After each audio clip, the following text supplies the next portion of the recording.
Et bonsoir et bienvenue à la une de l'actualité sur ADK TV. Le groupe parlementaire du PDC-RDA s'est réuni le mardi 26 septembre à l'hémicycle au plateau dans le but d'examiner avec attention le projet de loi relatif à l'absence et la disparition.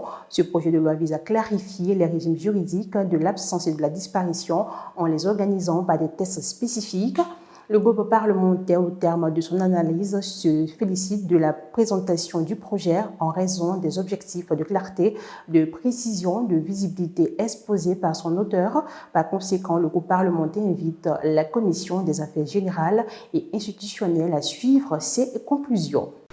Déclaration du groupe parlementaire PDCI-RDA relative au projet de loi portant sur l'absence et la disparition.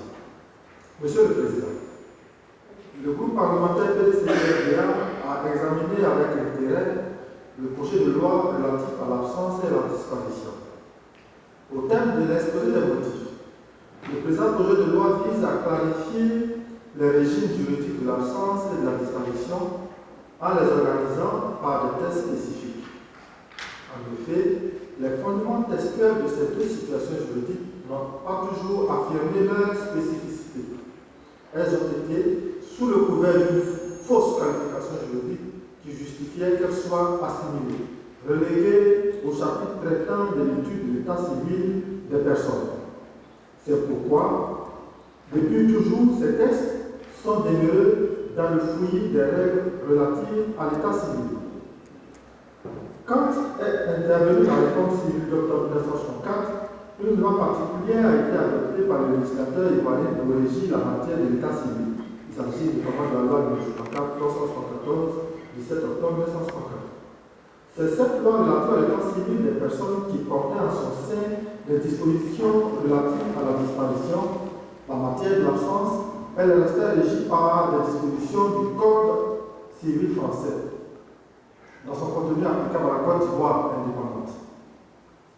Il a fallu attendre 2018 pour que, des suites de la guerre, les conséquences des violences sociopolitiques ainsi que celles des récurrentes catastrophes naturelles, inondations, effondrements et autres calamités viennent rappeler à l'esprit du législateur ces mécanismes juridiques.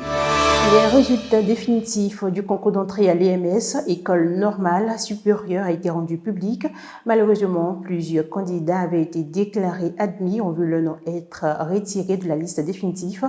Face à cette situation, la FESI a annoncé que si cette situation n'est pas réglée, la rentrée académique 2022-2023 n'aura pas lieu.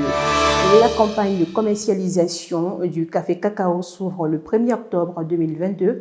De ce fait, le Conseil de l'Union européenne a entériné de nouvelles dispositions pour réduire la déforestation et la dégradation des forêts à l'échelle mondiale.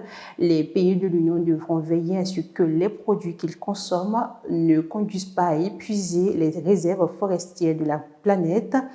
L'huile de palme, le bois, le café et le cacao sont visés par cette mesure, de même que le cuir, le chocolat et le mobilier.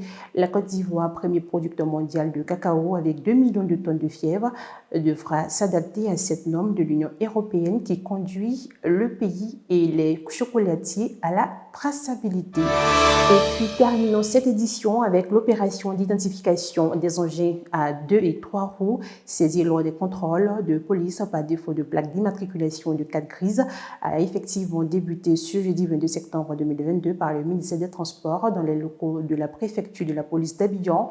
Selon des informations rapportées, cette opération de délivrance et de pose massive de plaques d'immatriculation vise à régulariser la situation des engins conformément au décret numéro 2016-864 du 3 novembre 2016 portant réglementation de l'usage des voies routières ouvertes à la circulation publique et instituant l'immatriculation obligatoire des véhicules à moteur. C'est la fin de cette édition. Merci de l'avoir suivi. Bonne suite de soirée.